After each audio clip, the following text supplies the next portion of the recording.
Sorry uranium based nuclear technology پہ وہ کام کر رہے تھے. ایک ایڈوانس جو شکل تھی اس میں کئی ملک شامل تھے, جس میں فرانس بھی تھا اور غالباً امریکہ بھی تھا, برطانیہ بھی تھا. تو انہوں نے کہا کہ یہ جس فارمولے پر آپ کے سائنسدان کام کر رہے ہیں یہ بہت لمبا پروسیس ہے اور یہ نہیں ہو پائے گا, کیونکہ آپ پر دباؤ ہیں مختلف, امریکہ کی طرف سے ہے اور یورپ کی طرف سے ہے, انڈیا کی طرف سے ہے.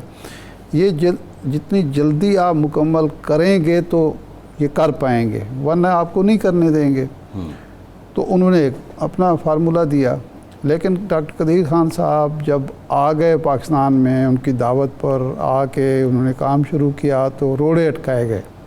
یہ خود وہ بتایا کرتے تھے اور بہت سارے لوگوں نے بتایا اس حوالے سے جو اس انوالو تھے. مثال کو سلطان بشیر الدین محمود صاحب جو تھے وہ ان کے رائٹ ہینڈ مین تھے, بڑے اچھے, اللہ تعالیٰ ان کی عمر دراز کرے, اس وقت بھی وہ زندہ سلامت ہیں. ڈاکٹر عبدالقدیر کے ساتھی تھے, ڈاکٹر عبدالقدیر خان صاحب کے اس اٹامک انرجی کمیشن میں وہ تھے, لیکن پھر ان کے ساتھ آئے اور بہت ہی وہ آنیسٹ اور صاف گو. وہ کہتے تھے کہ جی قدیر خان صاحب نہ آتے تو یہ پتہ نہیں کام کتنا طویل ہو جاتا اور ہو بھی پاتا یا نہیں ہوتا.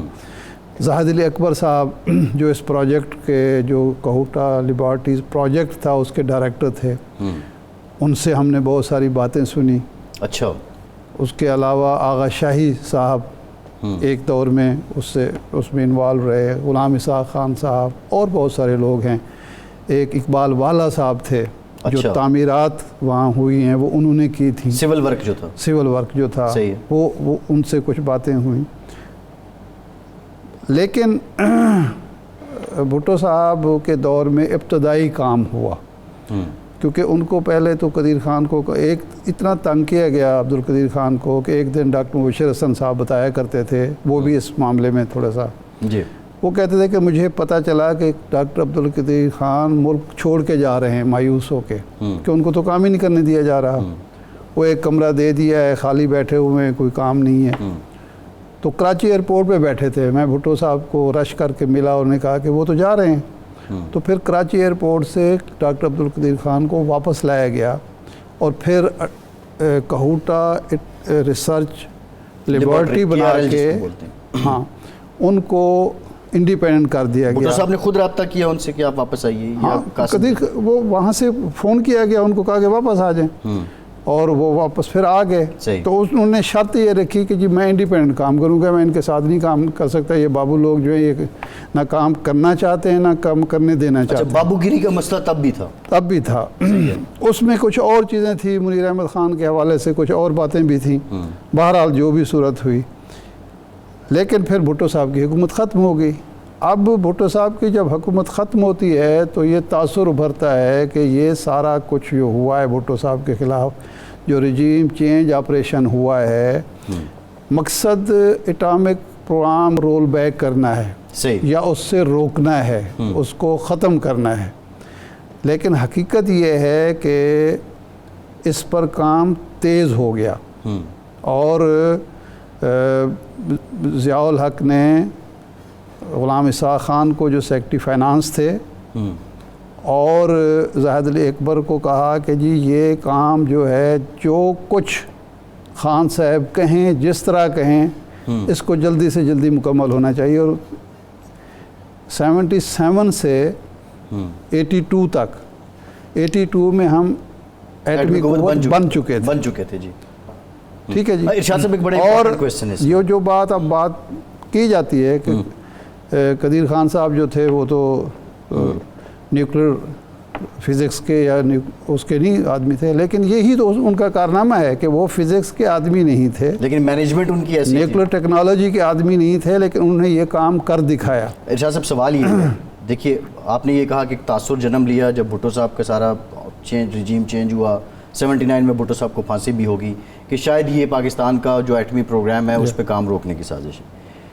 جنرل ضیاء الحق کا جو دور تھا وہ اس لحاظ سے بڑا کرٹیکل تھا کہ ہم افغان وار میں تھے اور امریکہ کے ساتھ تھے. امریکہ کی نظروں سے ہم نے پروگرام کو بچایا کیسے, یا امریکہ کو اس بات کا علم تھا؟ یا ہماری اسٹریٹجی بڑی کامیاب تھی کہ اس کو خبر ہی نہیں ہونے دی ہم نے؟ نہیں، میں نہیں سمجھتا. میرا نقطہ نظر یہ ہے، اور یہ بہت سارے جن لوگوں نے اس پر لکھا ہے، بات کی ہے، وہ یہ ہے کہ ضیاء الحق نے یہ جو افغان وار تھی یا افغانستان میں جو افغان اسٹریٹجی تھی ہماری، اس کو یوز کیا ہے اپنے اٹامک پروگرام کی کمپلیشن کے لیے، کہ امریکہ کو انگیج رکھا اور اس کو اس طرف آنے نہیں دیا کہ وہ ہم پر کوئی پابندی اس وقت لگا سکے، ہمیں تنگ کر سکے. اس دور میں آپ کو پتہ ہے کہ وہ ارشد جو تھے وہ ہوئے، بریگیڈیئر ایئر کموڈور غالباً تھے یا بریگیڈیئر انعام تھے، ان پر گرفتار ہوئے. یہ ہوتا رہا سارا کچھ. جی ٹھیک ہے نا جی. امریکہ کی طرف سے دباؤ بھی آتا رہا، امریکہ ہمارے لوگوں کو گرفتار بھی کرتا رہا، رکاوٹیں بھی ڈالتا رہا. خریداری جو تھی، ظاہر ہے ہم سب کچھ ہم نے باہر سے خریدنا تھا، لیکن اس کے ساتھ ہی ساتھ وہ یہ ہے کہ کسی نہ کسی حد تک، کیونکہ امریکہ نے ہر سال ایک سرٹیفکیٹ دینا ہوتا تھا، صحیح، اور وہ ہم اس افغان وار کی وجہ سے وہ سرٹیفکیٹ لے لیتے تھے. دوسرے کور ہم نے جو فرانس کے ساتھ معاہدہ تھا بجلی بنانے کے لیے، روسو کے ساتھ بھٹو صاحب نے رکھا، وہ بھی رکھا. اچھا شاہ صاحب ایک اور اس میں دیکھیں ایک چیز جو آپ بات اتنا عرصہ گزر گیا، ہمیں یہ افغان وار کا کیا فائدہ ہوا؟ وہ بھائی اگر یہ کوئی اور بعد میں بنا کے دیکھتا، ایران نہیں بنا سکا نا. لیبیا نے کوشش کی، اس کا جو حشر ہوا آپ کے سامنے ہے. قذافی یعنی ڈپلومیسی جو ہے ہماری، جو ڈپلومیسی تھی، یا ہم نے کچھ چیزیں دے کے کچھ لیا بھی. جی ایگزیکٹلی. اب آج یہ بڑی یہ دانشوری بگاڑتے ہیں کہ جو دیکھیے ہم تو کلاشن، اسے ان کو کلاشن کوف یاد ہے، اور ان کو یہ یاد نہیں ہے کہ یہ اتنا بڑا جو اچیومنٹ ہے ہماری، ہم جو سیکیور ہوئے ہیں. دیکھیں 1970 میں 71 میں پاکستان ٹوٹ گیا تھا، اور اس کے بعد بھارت کے عزائم میں کوئی کمی نہیں آئی. دیکھیں نا، جب دھماکے ہوتے ہیں 11 مئی کو 98 میں، میں 98 پہ آ رہا ہوں شاہ صاحب. 11 مئی سے لے کے 28 مئی تک 17 دن کا ٹائم ہے. نواز شریف صاحب وزیر اعظم میں، اس دوران کیا مشورے ہوئے؟ کیونکہ نواز شریف صاحب، مسلم لیگ نون یہ بھی کہتی ہے کہ ہمیں $5 بلین آفر کیے گئے امریکہ کی طرف سے کہ آپ دھماکے نہ کریں، ہم نے اس کو انکار کیا. صحافیوں سے بھی سنا ہے، جو establishment, that was the establishment, جس میں کچھ صحافی بھی تھے، ان سے بات چیت ہوئی، مشورے ہوئے. یہ 17 دن وزیر اعظم نے اور پاکستان نے کیا کیا؟ دیکھیں میری آنیسٹ اوپینین ہے کہ یہ کہنا، بعض لوگ یہ تک کہہ دیتے ہیں، بلکہ جب غصے میں قدیر خان صاحب تھے تو انہوں نے بھی یہ کہی بات کہ جی نواز شریف تو مرغی زبانی کر سکتے، انہوں نے اتنا بڑا کام کیسے کرنا تھا، یا وہ تو پھلجڑی نہیں.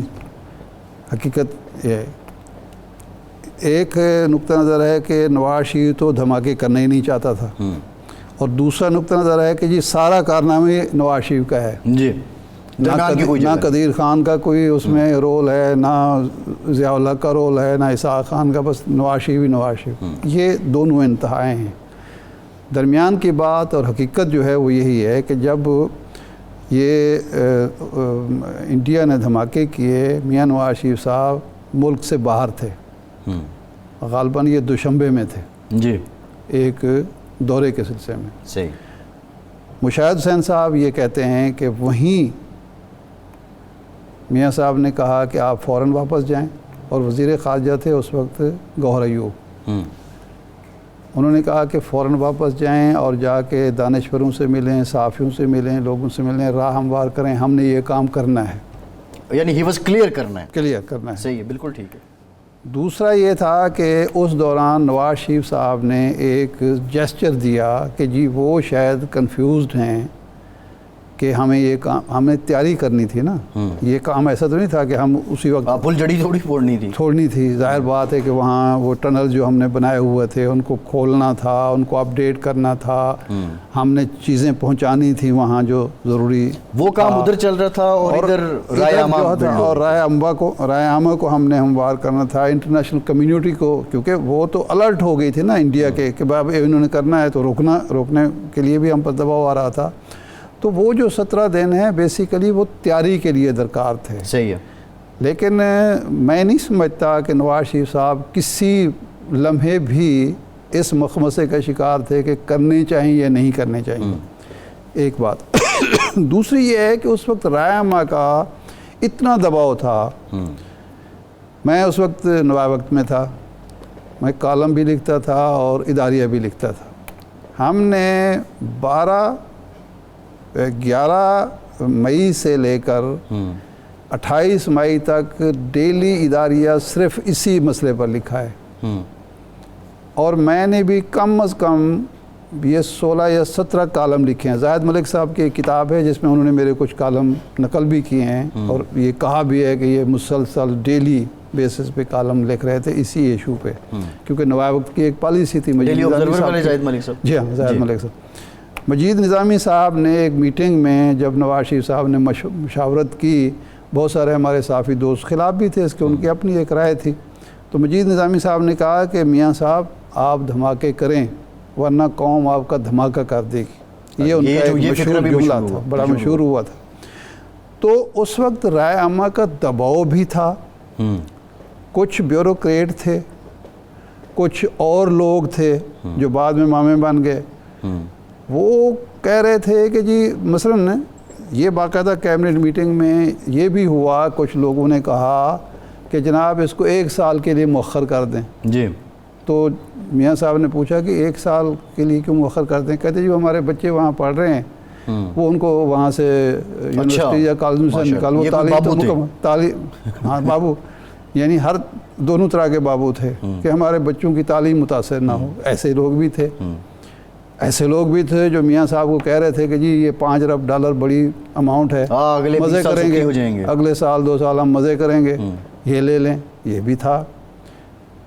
اچھا ایک بات کی بہرحال, اچھا کچھ لوگ یہ کہتے ہیں, گوہر ایوب خان صاحب نے یہ کہا ہے کہ جی میاں صاحب تذبذب کا شکار تھے, انہوں نے اپنی کتاب جو ہے اس میں یہ کہا ہے.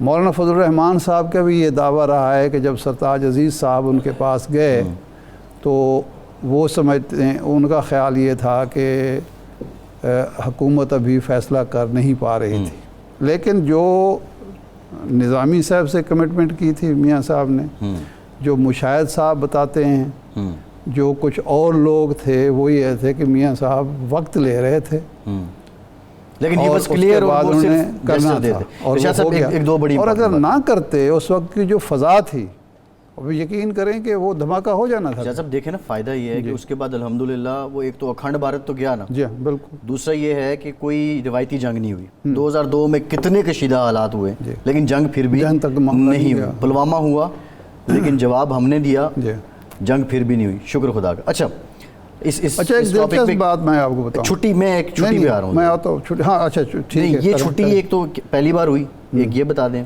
کہ اتنے ٹائم کے بعد ہم نے کیوں اناؤنس کی, کیا وجہ نظر آتی ہے. دوسرا ارشاد صاحب, کچھ بابوؤں کا آپ نے ذکر کیا کہ ان کے بچے کہتے ہیں کہ باہر پڑھتے ہیں. کچھ رپورٹڈلی ایسے لوگ ہیں کہ جنہوں نے یہ بڑا مشکل کام ہے, ریڈیشنز میں زندگی گزار دی, کوئی عجیب مطلب بیماریاں لگ گئیں, اپاہج ہو گئے. آج کا دن یقینی طور پہ خواہ وہ کوئٹہ لیبارٹری کے لوگ ہیں یا اٹامک انرجی کمیشن کے لوگ ہیں, سب قابل فخر ہیں, قابل داد ہیں. ڈاکٹر عبدالقدیر خان صاحب, ڈاکٹر عبدالقدیر خان کی جو ٹیم تھی, سلطان بشیر الدین محمود صاحب تھے, یہ سمر مبارک صاحب کو بھی کریڈٹ جاتا ہے. بہرحال کسی نہ کسی اٹامک انرجی کمیشن بھی تو اس میں انوالو تھا. لیکن یہ کہنا کہ قدیر خان کے علاوہ کسی سائنسدان کا جو کمانڈنگ رول ہے, یہ غلط بات ہے. صحیح ہے.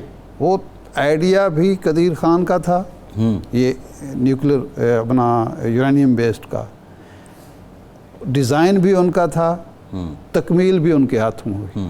اس میں تو کوئی شک ہونا ہی نہیں چاہیے. یہ بڑی بدقسمتی کی بات ہے کہ خود نواز شریف صاحب نے اس وقت قدیر خان کو پیچھے دھکیلنے کی کوشش کی اور پھر ان کو ریٹائر کیا گیا, جو زیادتی تھی. صحیح ہے. اور پرویز مشرف نے تو حد کر دی, کہ انتہا کر دی کہ جی اس آدمی کو ذلیل کرنے کی کوشش کی. یعنی جو جرائم پرویز مشرف نے یا ان کے ساتھیوں نے کیے تھے, ان کا ملبہ قدیر خان پر ڈالنے کی کوشش کی. اب چھٹی کی بات کی تھی, ایک بات کر کے آگے بڑھتے. جب نواز شریف صاحب نے یہ دھماکے کر دیے تو ایک میٹنگ بلائی کیبنٹ کی اور اس میں فیصلہ کیا کہ ہم اب اپنی معیشت کو بہتر کریں گے اور چھٹیاں ختم کر دیں گے.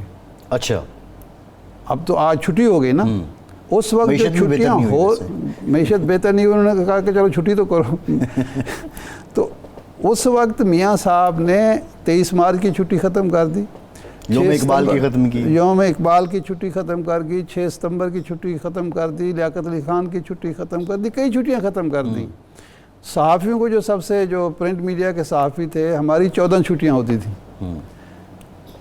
مجید نظامی صاحب بھی مشورے میں شریک ہو گئی, صرف 4 چھٹیاں کافی ہیں, ایک 2 عید کی, ایک محرم کی, ایک 12 ربیع الاول کی. وہ پھر خیر حاکروں نے اور جو اخبار فروش یونین نے انہوں نے کر کے وہ 6 کرا لی. اس وقت یہ میاں صاحب اور میاں صاحب کا ساتھی اور شہباز شریف صاحب تھے کہ چھٹیاں ہونی نہیں چاہیے, 24 گھنٹے پورا ہفتہ کام ہونا چاہیے. جی آج چھٹی کر دی ہے.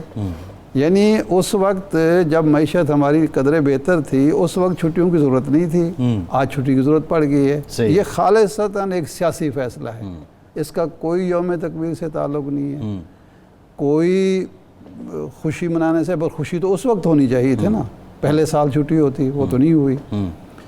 لیکن یہ ہے کہ آج چھٹی کر دی گئی. اب اور اچانک چھٹی کا ویسے ہی اچانک چھٹی کا جو فیصلہ ہوا اس کی وجہ سے پھر مختلف قسم, کسی نے کہا جی سیفر کیس کو مؤخر کرانا مقصود تھا, کسی نے کہا کہ جی کل شام جو سب سے زیادہ خوشی محسوس کی گئی وہ سرکاری ملازمین میں تھی, اچانک چھٹی. ان کی تو ہوگی, ان کو واٹس ایپ گروپس میں پوچھ رہے تھے دس از اتھینٹک, از دس اتھینٹک, نوٹیفیکیشن کریں.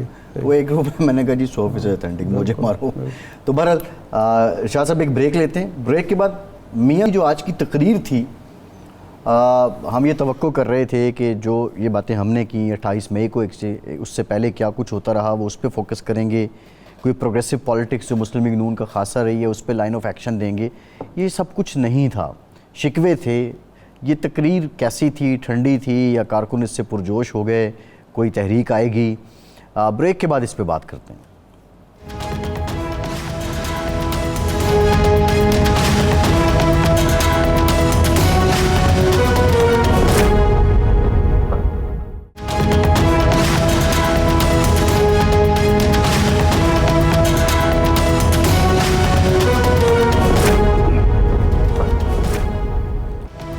بریک کے بعد ایک بار پھر سے آپ کو خوش آمدید کہیں گے. ارشاد صاحب, میاں صاحب کی تقریر آپ کیا سمجھتے ہیں؟ ویسے تو جو 18 مئی کو انہوں نے تقریر کی تھی CWC کی میٹنگ سے, آج 10 دن بعد بھی آلموسٹ وہی تقریر تھی, کچھ اس میں اتنا نیا نہیں تھا. آج کے دن کی مناسبت سے 28 مئی بھی ان کا ایک کریڈٹ ہے, 28 مئی 1998 بھی, اور مسلم لیگ بھی ان کا ایک کریڈٹ ہے. مسلم لیگ نون تو ہے ہی ہے.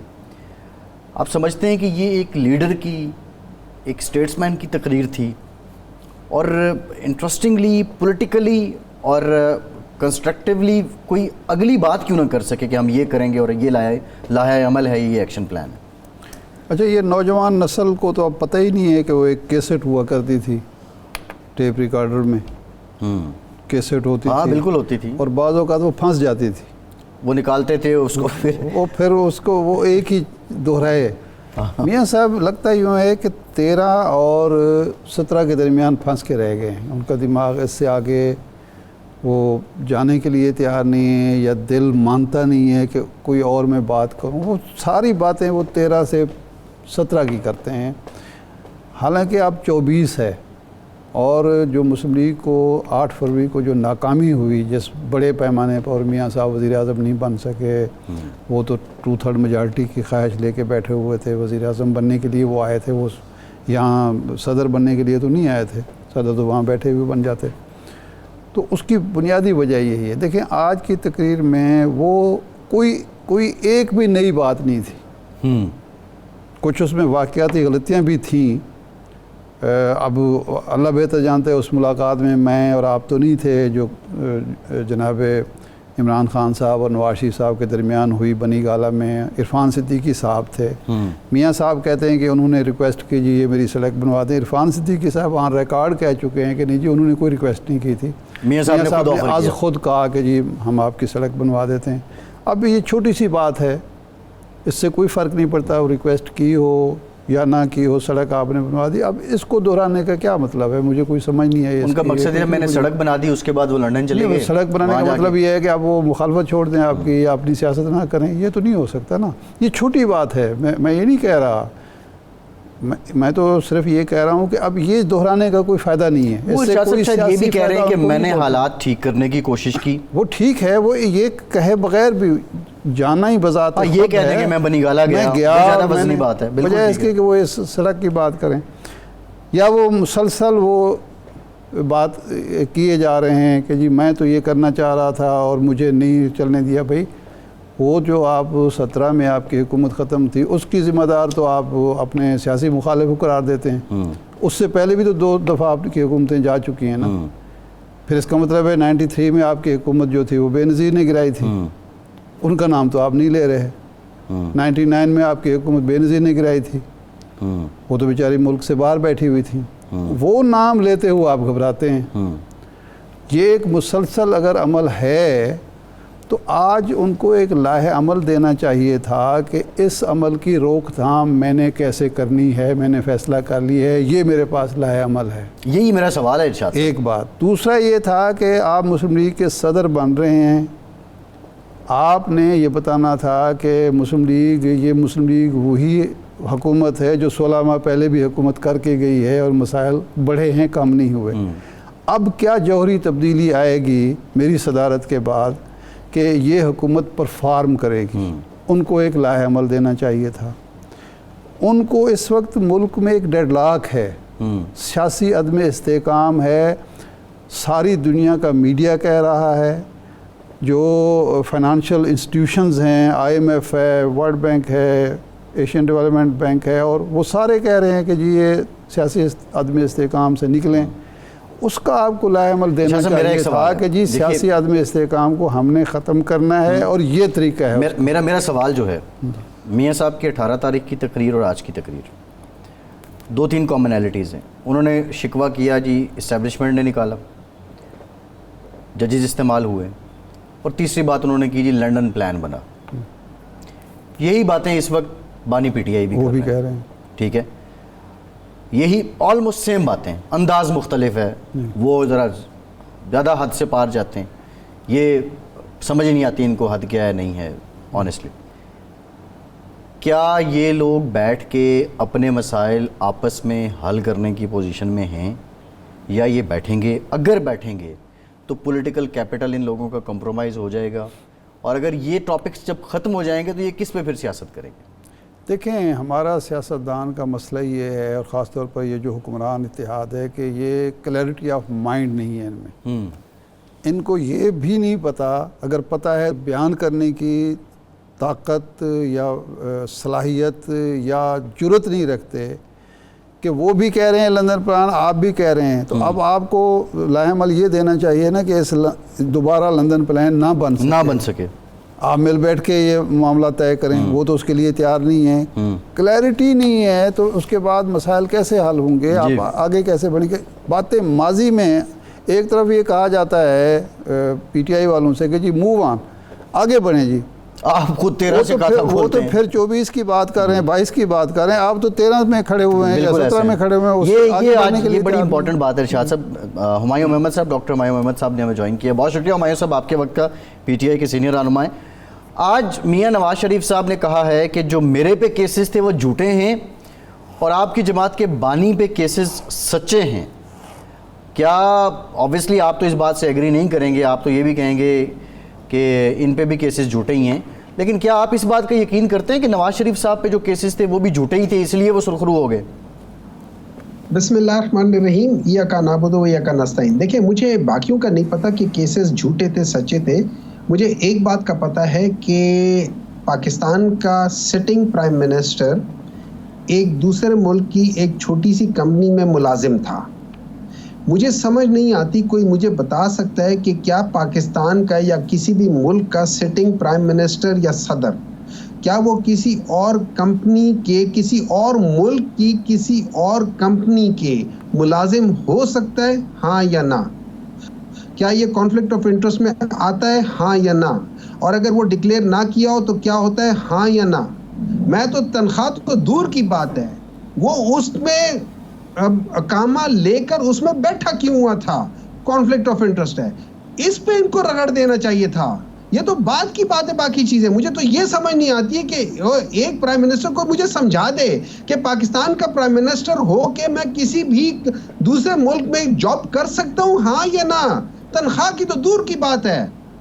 آپ لوگ بتائیں مجھے، میں جاب کر نہیں سکتا رگڑ ہوں؟ تو دیا نا ہمایوں صاحب، رگڑ وہ تو تو دیا نا. رگڑے گئے نا، پھر ان وہ کو تو سزا رگڑے مل گئے. گئی نا. رگڑنا چاہیے تھا اس بات پہ. تنخواہ کی تو بات دور کی ہے، جی. تنخواہ تو بعد میں آتی ہے. آپ جاب کیوں کر اور رہے ہیں؟ رگڑنا کیسے ہوتا ہے ہمایوں صاحب؟ نہیں، رگڑ دیے گئے نا. تنخواہ کی بات تو عدالت نے یہ نہیں کہی کہ ہم اس لیے آپ کو نکال رہے ہیں کہ آپ تنخواہ لے رہے تھے یا نہیں رہے. انہوں نے تو اسی کمپنی کی ملازمت پہ نکالا ان کو، وہ تو نیریٹو بنایا نا جی، تنخواہ نہ لینے پر نکالا. سوال یہ ہے کہ کیا میاں نواز شریف صاحب کو سزا اس بات کی ملی کہ وہ ایک بیٹے کی کمپنی میں ملازمت کر رہے تھے، یا کچھ اور باتیں تھیں اور سزا دینی مقصود تھی اور اس کے لیے کیس بنا دیا اور گیا؟ آپ کو لانا مقصود تھا. یہ اس لیے ان کی بات میں وزن ہے کہ آج بھی جب آپ کے لیڈر کو سزائیں ملتی ہیں تو آپ یہی کہتے ہیں کہ مقصد ان کو سزا دینا ہے، یہ کیس ایسے بنا لیے جاتے ہیں. اچھا دیکھیں، یہاں پہ میرا ایک میرا ان بائسڈ اوپینین ہے. ایک میرا ان بائسڈ اوپینین ہے، وہ یہ ہے کہ سزا کبھی ایک پولیٹیشینز کو مل رہی ہوتی، کبھی دوسرے پولیٹیشین کو مل رہی ہوتی، کبھی تیسرے پولیٹیشین کو مل رہی ہوتی ہے. لیکن ان سب کی مینیورنگ جو ہوتی ہے وہ کسی ایک جگہ سے ایک طاقتور حلقے سے آ رہی ہوتی ہے. اس چیز کو ختم ہونا چاہیے. یہ چیز سب سے غلط ہے. اس کی وجہ یہ ہے، اس کی وجہ یہ ہے کہ یہ پولیٹیکل مینیورنگ جب ہوتی ہے نا، یہ پاکستان کے اندر پولیٹیکل میرٹ کو خراب کرتی ہے. اور جب پولیٹیکل میرٹ خراب ہوتا ہے تو پھر آگے جب میں میرٹ پہ نہیں ہوں گا تو میرے جو پولیٹیکل ڈیسیژنز ہوں گے وہ بھی میرٹ پر نہیں ہوں گے. اور وہ اس لیے میرٹ پہ نہیں ہوں گے کہ میں جس کی وجہ سے آ رہا ہوں میں اس کو پلیز کروں گا، اور اس لحاظ سے بہت سارے فیصلے غلط کروں گا. ارسپیکٹو آف کون، میں جنرلی ایک یہ بات بتا رہا ہوں کہ یہ چیز نہیں ہونی چاہیے. اب اس میں اگر وہ میاں نواز شریف کے خلاف تھا، غلط تھا. وہ عمران خان کے خلاف تھا، غلط تھا. وہ کسی اور پولیٹیکل پارٹی بھٹو کے خلاف تھا، غلط تھا. کیا بھٹو نے غلطیاں کی ہیں؟ بہت بڑی بڑی غلطیاں کیا. کیا میاں نواز شریف صاحب نے غلطیاں کی ہیں؟ بہت بڑی کی. ایک دفعہ نہیں، 3 دفعہ پرائم منسٹر بنے، تینوں دفعہ وہ غلطی کی ہے. بھٹو نے بھی غلطی کی ہے. کیا پاکستان تحریک انصاف نے غلطی کی ہوگی؟ خامخواہ کی ہوگی. ہم یہ نہیں کہہ رہے کہ ہم غلطیاں نہیں، لیکن ہم ایک بات کر رہے ہیں. نہیں، اب یہ ہے کہ ان غلطیوں کو سدھارنے کا طریقہ یہی ہے کہ دونوں مل بیٹھ کے کوئی لائحہ عمل تیار کریں کہ نہ یہ سول حکمران غلطیاں کریں اور نہ کوئی اور ان کو بلا وجہ کسی اور ناراضگی کی بنیاد پر سزا دے سکے. تو آپ مل بیٹھنے کے لیے تیار نہیں ہیں. آپ کہتے ہیں جی نہ ہم مسلم لیگ سے بات کریں گے، نہ ہم پیپلز پارٹی سے بات کریں گے، نہ ایم کیو ایم سے بات. تو پھر یہ بات آگے بڑھے گی کیسے؟ آپ ایک بات بتاتا ہوں. دیکھیں، پاکستان تحریک انصاف، سارے لوگ کہتے ہیں پاکستان تحریک انصاف اور جماعت علماء اسلام کے درمیان میں بہت زیادہ تحفظات تھے اور اینیموسٹی تھی، ٹھیک ہے. لیکن اس کے باوجود ہم نے ان سے بات کی. اس کے باوجود کیا اچھا درمیان میں ہم لوگوں نے بعض طرف سے کمنٹس بھی آ گئے جو کہ شاید اتنے اچھے نہیں تھے، جس پہ کچھ چیزیں رک بھی گئی، لیکن پھر اس کمنٹس کو روکا گیا. اب وجہ یہ ہے ہم کیوں ایک ایسی پولیٹیکل پارٹی جس نے ایکچولی ہمیں گرانے کے لیے سٹارٹ کیا تھا اور وہ پی ڈی ایم کے سربراہ تھے، تو ان کے اندر اور سب سے زیادہ پاکستان تحریک انصاف کو جو نقصان پہنچانے والا جو لیڈر تھا وہ تو مولانا فضل الرحمان تھا. لیکن ہم مولانا فضل الرحمان سے اس لیے بیٹھ کے بات کر رہے ہیں اور ان 3 لوگوں سے نہیں بات کر رہے. وہ وجہ یہ ہے کہ ان 3 لوگوں نے مینڈیٹ چرایا ہے. اگر یہ مینڈیٹ نہ چراتے اور یہ چلو یہ کہہ دیتے کہ یہ سارا غلط ہوا ہے، ہم اس چیز کو نہیں مانتے، تو پھر شاید بات ہو سکتی تھی. لیکن ایک پولیٹیکل پارٹی ہے، میں آپ کی چیزیں چرا کے بیٹھ جاؤں اور آپ کو اسی گھر میں بلاؤں جو گھر میں نے آپ سے چرایا ہو، کیا آپ اس گھر میں آ کے مجھ سے مل لیں گے؟ آپ کبھی نہیں ملیں گے. دیکھیں، ایک ہیومن سائیکی ہوتی ہے، ایک پولیٹیکل سائیکی ہوتی ہے. آپ ہمایوں صاحب، بات یہ ہے کہ وہ یہ کہتے ہیں جواباً کہ 18 میں آپ نے ہمارا مینڈیٹ چرایا یا کسی نے چرا کے آپ کو دیا، اب کسی نے ہمیں دے دیا چرا کے، تو حساب برابر ہو گیا، آپ مل بیٹھیں. میں آپ کو بتا دیتا ہوں 18 مئی کی جب آپ بات کرتے ہیں 2018 کی بات کرتے ہیں ٹھیک ہے 2018 میں عمران خان نے اوپنلی کہا تھا کہ حلقہ بتاؤ کون سا کھولوں. انہوں نے کوئی حلقہ نہیں بتایا, ہم تو حلقے بتائیں. ہم آج بھی کہتے ہیں, دیکھیں ڈیٹا اس وقت بھی پڑا ہوگا, ہم آج بھی کہتے ہیں اس وقت کے 2024 میں کہتے ہیں کہ آپ سمجھتے ہیں اگر پاکستان تحریک انصاف کا کے پی میں یا کسی جگہ پہ آپ سمجھتے ہیں کہ غلط پاکستان تحریک انصاف کو مینڈیٹ ملا ہے, آپ حلقہ بتاؤ, ہم کھولتے ہیں. ہم حلقے بتاتے ہیں, آپ کھولو. ڈاکٹر صاحب کیا وجہ ہے, ڈاکٹر صاحب سوال یہ ہے, ایک سوال ہے کہ کیا وجہ ہے کہ کے پی میں دھاندلی نہیں ہوئی جہاں پہ آپ جیتے ہیں, باقی جگہوں پہ دھاندلی ہو گئی. حکومت تو اس وقت بھی کے پی میں تو آپ کی نہیں تھی, نگراں حکومت تھی اس وقت بھی, ملک جو کنٹرول ہو رہا تھا نگراں حکومت تھی, کاکڑ صاحب وزیر اعظم تھے. یہ کیا ہو گیا؟ کیا پنجاب میں آپ کا ووٹر اتنا جاندار نہیں تھا؟ مطلب کے پی جسٹیفائڈ ہے, پنجاب جسٹیفائڈ نہیں ہے؟ نہیں دیکھیں, میں یہ بات نہیں کہتا ہوں کہ کے پی جسٹیفائڈ نہیں ہے. میں کے پی میں آپ کو کس نے کہا کہ دھاندلی نہیں ہوئی ہے؟ میں آپ کو گنا کے بتاتا ہوں. تقریباً 22 سیٹیں ایسی ہیں جس میں ہمارا لیڈ اگر 40,000 یا 50,000 تھا یا 60,000 تھا, اس کو کم کر کے 7,000, 8,000, 6,000 کر دیا. نمبر 2, تقریباً کوئی 12 خیال میں 8 یا 10 سیٹیں یا 12 سیٹیں ایسی ہیں جس میں ہم آج بھی سمجھتے ہیں کہ ہمارا مینڈیٹ ہے وہاں پہ, وہ ہم سے لیا گیا ہے. ہم تو یہ سمجھتے ہیں کہ ہمیں وہاں پہ ہمیں اور کم کیا ہوا ہے, ورنہ ہم اس سے بھی زیادہ لیتے. جتنی سیٹیں ہم نے لیے ہم اس سے زیادہ لیتے. ان کے پاس تو 2-3 سیٹوں سے زیادہ شاید ملتی ہی نہ ان کو پروونشل میں, اور نیشنل میں شاید 1 سیٹ یہ نکال جاتے. ہمارا تو یہ حساب کتاب ہے. نمبر 2, ہم لوگ یہ کہتے ہیں کہ دیکھیں بات یہ ہو جاتی ہے کہ یہ بات آج سے نہیں ہمیشہ سے ہوتی آ رہی ہے. خاص طور پہ جو ایک فری اینڈ فیئر الیکشن ہوا تھا اس کا رزلٹ ان لوگوں کے ایکسپیکٹیشن سے بہت بدل کر آیا تھا. وہ تھا 1971 کا. اس میں جب مجیب الرحمان جیت کر آیا تھا وہ 167 سیٹس لے گیا تھا, اور بھٹو جو تھا جس کو شاید لوگ چاہتے اچھا ڈاکٹر صاحب ایک بریک لیتے ہیں, ڈاکٹر صاحب ایک بریک لیتے ہیں, بریک کے بعد ذرا آئیں گے. کل جو آپ یہ قصیدے بیان کر رہے ہیں فضائل مجیب الرحمان کے, اس کی کیا وجہ ہے؟ کل تک تو آپ نواز شریف کو مجیب الرحمان سے ملاتے تھے. ایک بریک کے بعد بات کرتے ہیں.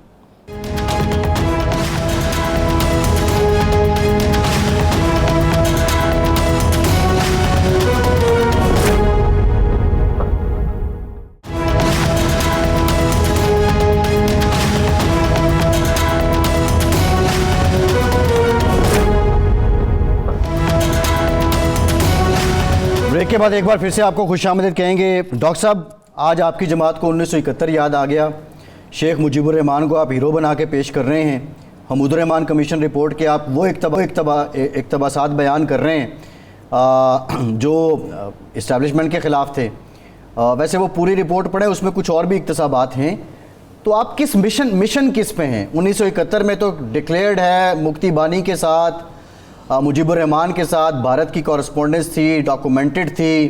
آج آپ کا مشن کیا ہے یہ باتیں دہرانے سے؟ دوسرا, جب 2016-17 میں ایک دفعہ جناب نواز شریف صاحب نے کہا کہ مجیب الرحمان غدار نہیں تھا, محب وطن تھا, ان کو غدار بنایا گیا, تو اس وقت آپ نواز شریف کو مجیب الرحمان سے ملا رہے تھے. آج مجیب الرحمان اچھا ہو گیا, نواز شریف برا ہے. دیکھیں let me put like this. جی, ہم لوگ نہ مجیب الرحمان کے اوپر کمنٹ کر رہے ہیں, نہ ہم مفتی بانی کی بات کر رہے ہیں, نہ ہم کسی اسٹیبلشمنٹ کی بات کر رہے ہیں, نہ کسی چیز کا. ہم کسی کو کسی سے ملنا نہیں رہے ہیں. ہم صرف ایک چیز بتا رہے ہیں, وہ چیز جس کو ہم ہائی لائٹ کرنا چاہ رہے ہیں لوگ اس کو ہائی لائٹ نہیں ہونے دے رہے. وہ ہائی لائٹ کیا ہے؟ وہ چیز یہ ہے کہ جو پاکستان جو 2 لخت ہوا تھا اس کی شاید 10 وجوہات ہو, لیکن اس کی ایک بہت بڑی وجہ یہ تھی کہ وہ پولیٹیکل پارٹی جو سب سے زیادہ مقبول تھی, جب آپ اس کو ہٹا کے ایک ایسی پولیٹیکل پارٹی کو سامنے لے آئیں گے کہ جو اس کے مقابلے میں آدھی سیٹیں جس نے لی ہوں, تو پھر اس کا نتیجہ اچھا نہیں ہوتا.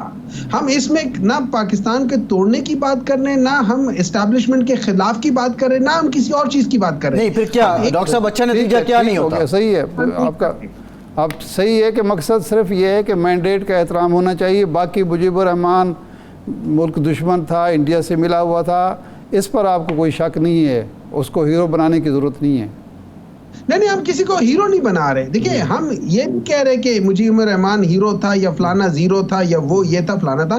ہم صرف اس سے ایک ریفرنس یہ نکال رہے ہیں اور یہ بتانا چاہ رہے ہیں کہ دیکھو ایک غلطی ہوئی تھی اور اس غلطی کے نتیجے میں یہ ہوا تھا اور اس میں کسی حد تک یہ بات بنتی بھی ہے. ٹھیک ہے, اب ہم یہ کہہ رہے ہیں کہ ہمیں اس سے سبق سیکھنا چاہیے اور جو پاکستان کی جو سب سے مقبول جماعت ہے اس کو اگر آپ اس لحاظ سے کھلے لائن ڈال دو گے اور ان جماعتوں کو کہ جن کی عوام میں پذیرائی نہیں ہے, جن میں عوام کے جن کی جڑیں نہیں ہیں عوام میں, ٹھیک ہے, یا ان کی جڑیں کھوکھلی ہیں, آپ اگر ان کو لا کے بٹھا دو گے اور ان کو ایز اے کرسمس ٹری بٹھا دو گے وہ شاید اچھی لگے لیکن وہ آپ کو چھاؤں بھی نہیں دیں گے, وہ آپ کو پھل بھی نہیں دیں گے, وہ صرف دیکھنے کی حد تک اچھے لگیں گے لیکن اور کچھ نہیں ہے, سجانے کی حد تک بہتر ہے. لیکن اگر آپ کو چاہیے تو آپ کو ایسا برگد کا درخت چاہیے جس کی جڑیں عوام میں دور تک پھیلتی ہوں, تبھی وہ درخت پھلے گا پھولے گا, تبھی وہ درخت چھاؤں دے گا, تبھی وہ درخت آپ سب کے لیے بہتر ہوگا.